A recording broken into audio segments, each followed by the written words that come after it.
হে hi everyone. তো আজকে যে ভিডিওটা তোমাদের সাথে শেয়ার করছি, তো এর ভিডিওস ফটোজ আমি আগেই তোমাদের সাথে শেয়ার করেছি এবং তোমরা অনেক অনেক ভালোবাসা দিয়েছো, সাপোর্ট করেছো, তার জন্য তোমাদেরকে সবাইকে থ্যাংক ইউ সো মাচ। তো আজকে তার বিহাইন্ড সিন তোমাদের সাথে শেয়ার করব। তো ব্যাপারটা হচ্ছে, একটা ভালো শ্যুট করতে গেলে প্রত্যেককে খুব স্ট্রাগল করতে হয়, অনেক মেন্টালি প্রিপেয়ার্ড হতে হয়, অনেক কিছু ভাবতে হয়। তো সবটা মিলেই কাজটা একটা ভালো কাজ নামে, সেটা যারা কাজ করে তারা সবাই সেটা জানে। তো সেদিনকেও তাই, সেদিনকে মেন আকর্ষণ যেটা আমার কাছে ছিল সেটা হচ্ছে মডেলের হেয়ার। তো মডেলের হেয়ার তোমরা দেখতেই পাচ্ছ, একদম পা পর্যন্ত হেয়ার। তো দেখে ভীষণ মজা লাগছিল ওর হেয়ারটা, কিন্তু যেমন মজা লাগছিল তেমন একটা ভয়ও কাজ করছিল যে এত বড় হেয়ার কি ম্যানেজ করা পসিবল। তো তারপরে কিছু না ভেবে সঙ্গে সঙ্গে বসে যায় ক্রিম্পিং করতে। তো দুপুর 12টা থেকে আমরা কাজটা স্টার্ট করি। তো ফার্স্টে ক্রিম্পিং করে নেওয়ার পর আমি মেকআপে বসে, আর সৌরভ এখানে মুকুটটা পরে ওখানে আমাদেরকে আর আগাচ্ছিলো, হাসাচ্ছিলো।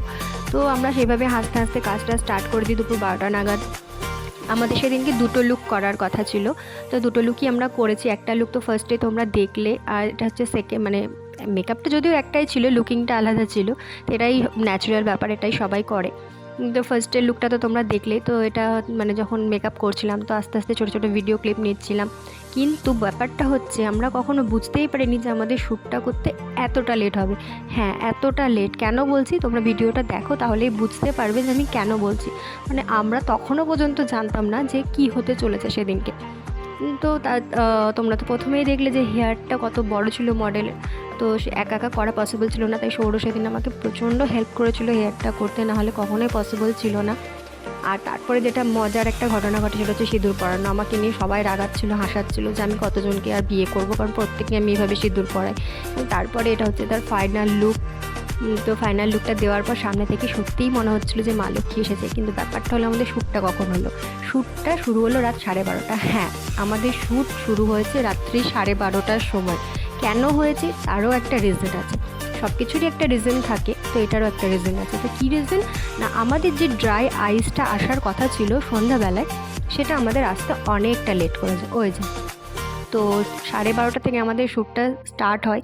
সেদিন সবাই খুব সাপোর্ট করেছিল। সেদিন যদি সবাই সাপোর্ট না করতো এভাবে, তাহলে একটা ভালো শ্যুট কখনোই পসিবল ছিল না। স্পেশালি মডেল, মানে হ্যাটস অফ, সিরিয়াসলি। আগের দিন রাত্রে সারা রাত জেগে কলকাতা থেকে বহরমপুর ইন করেছে সকাল 11টার মধ্যে।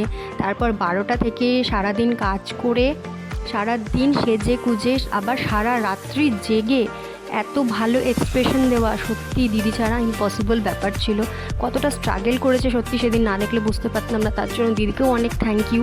আর সবাই খুব সাপোর্ট করেছিল সেদিন, যেমন আমিও খুব টায়ার্ড ছিলাম, আমার ফটোগ্রাফারও তাই। কখন মানে রাত্রি গোটা রাত জেগে, সৌরভও কাজ করেছে সারা দিন জেগে। তো অলরেডি তখন 2টো বেজে গেছিলো আমাদের শ্যুট শেষ হতে। তো তারপরে 2টোর সময় কোনোরকম তাড়াতাড়ি গুছিয়ে আমরা 3টের মধ্যে খেয়ে দিয়ে ঘুমোই। তো ভিডিওটা ভালো লাগে লাইক করে দিও, সবাইকে টাটা।